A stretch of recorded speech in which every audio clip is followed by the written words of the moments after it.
Wanted to just piggyback a little bit on the message that we were talking about at church on Sunday. The theme was about serving in the house of God, and we had an opportunity to hear from a variety of voices throughout the church about why people have chosen to serve God and just be connected within the church. And as I was pondering that this weekend, somebody came to mind for me, and it's my very dear friend, Kathy Barnes. Come on up into the hot seat. Now, the thing that is amazing about Kathy and why she came to mind is that she spends more time here than I do. And I've had some moments where I felt sorry for myself because I had a lot to do at church, and I was there one more night, and then I realized that Kathy had already been there for 2 nights prior to me being there, and she had plans to be there the following night. This was during Christmas. And I realized I didn't have a whole lot to feel bad about, and that Kathy does it with a smile. And Kathy does a lot of behind-the-scenes work. She makes me look like I do a good job. And then it's constantly with a heart of helping others. And it's always such a blessing to me, Kathy. The way that I observe you serving other people blesses me and it encourages me to do so. So I'd love for her to share a little bit with you guys tonight.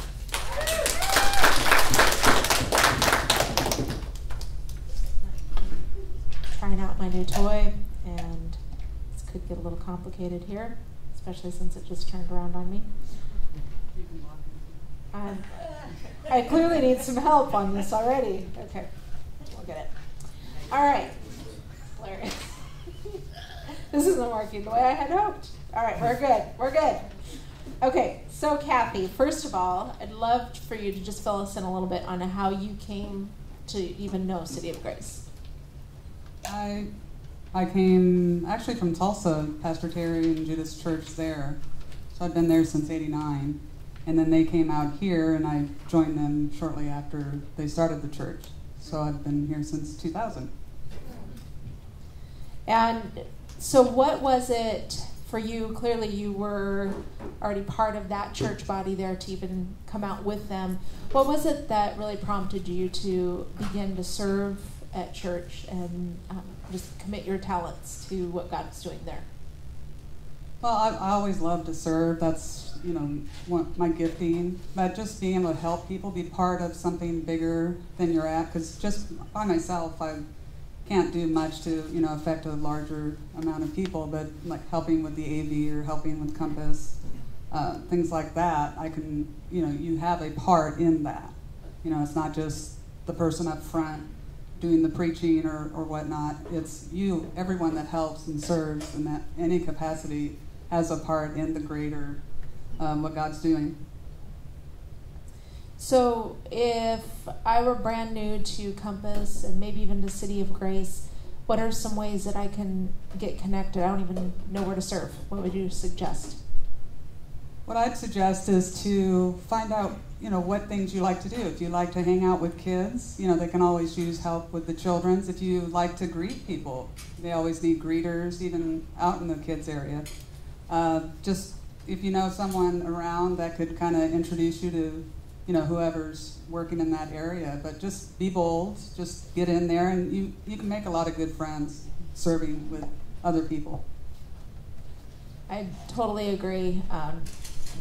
The way I met Kathy is I had just moved to Arizona, and we were still meeting over in the school, and they had a cleanup time here. Like they had laid the foundation, they were just putting drywall up, and so I walked down here to help out, and somebody asked me if I sang, and I said, yeah, I do, and they asked me to come to worship practice, and I said, I can, I don't have a car. And Kathy was right there. I'll pick you up. She didn't even know where I lived. I'll pick you up. She took me to worship practice for like 3 months, and I'm still on the worship team. Yeah. Thanks, Kathy. So another way I know that you serve, but one of the things that you do very consistently every year is to go to Argentina. When did you first travel to Argentina? I went in 2008, and so I've been 5 times. And I've just enjoyed it every time. God always does something new and different. And it's anyone that's talked about going on a mission trip or serving in a capacity like that talks about, we're going to go and do this and do that. But God always has a way of ministering back to us and our needs and, growing us up in the process. Now, I know that you've gone on other missions trips. I believe Haiti was one of them.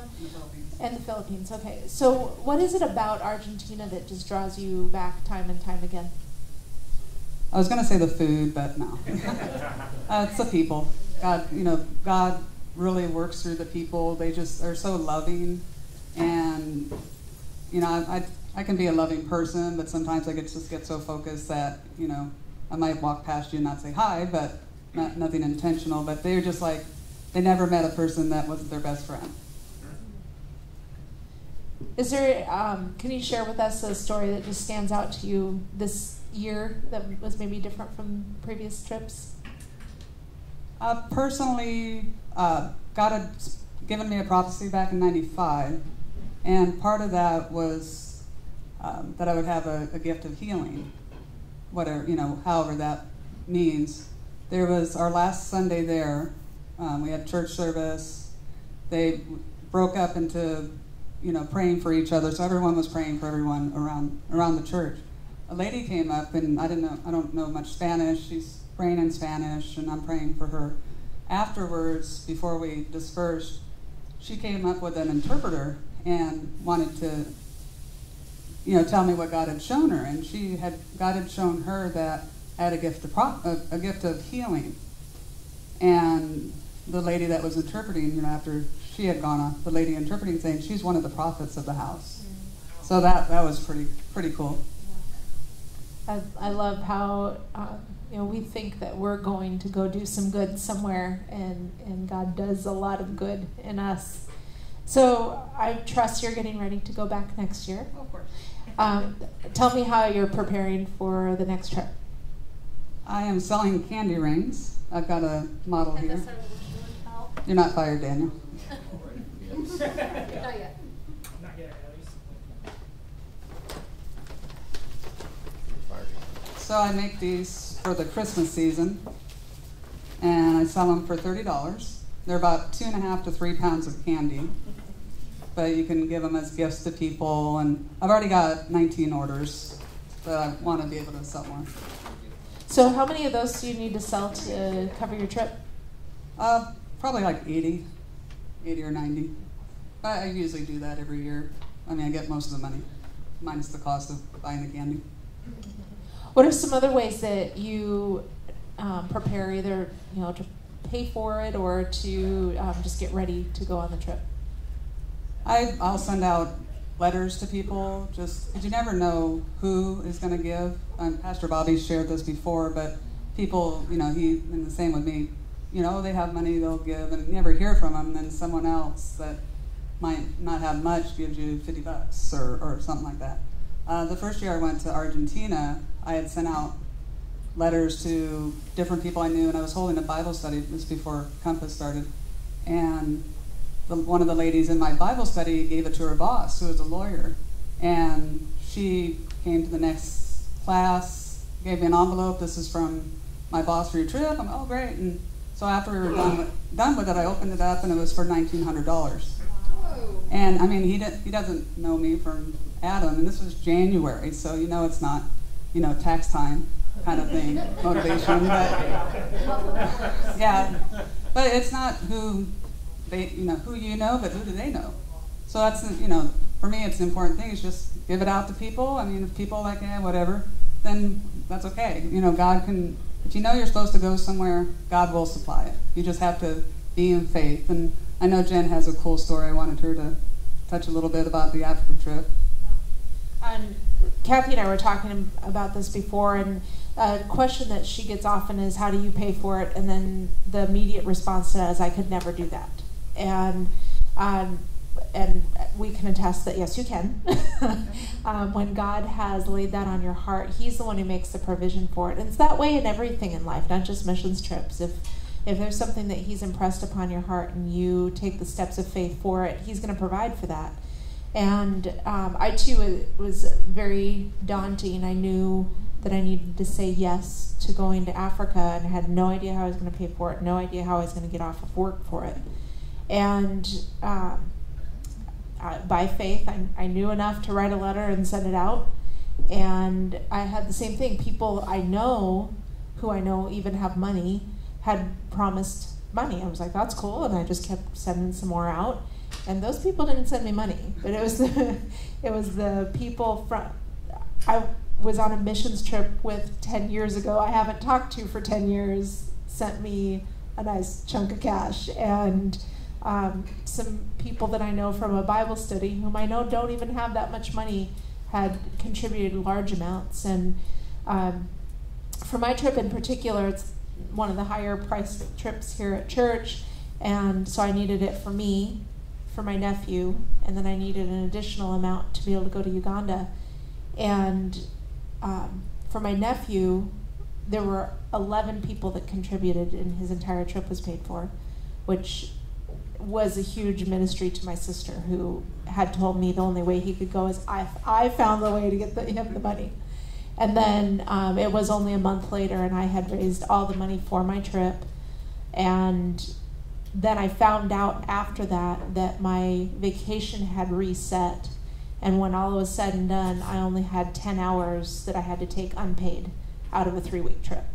And so God will provide, and as Kathy said, and the thing I love to even watch as Kathy prepares every year is the intentionality that she takes in that step of faith. She knows that's something that God's laid on her heart, and she takes the initiative right after she gets back to start it all over again, and to just watch how God provides for it, and also just ministers to people as she shares the stories about her going.